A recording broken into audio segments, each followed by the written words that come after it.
This week at Standard, we're talking about duct cleaning.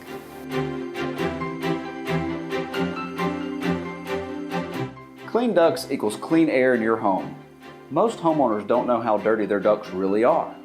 Having your ductwork cleaned periodically is a key factor in creating a healthy home environment.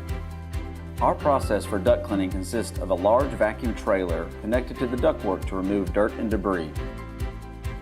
A separate high-pressure hose is used to knock particles loose to be pulled out to the trailer. All right, we've moved inside. We're getting ready to clean out some return duct right now in this hallway, and as you can see, it's very dirty.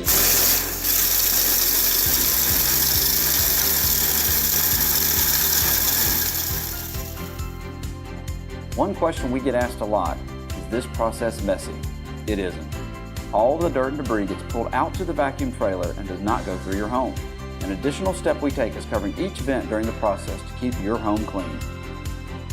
As I mentioned before, most homeowners don't know if their ducts are dirty or not. Yours may be good. We offer free inspections of your duct system to see if duct cleaning is right for you in your home.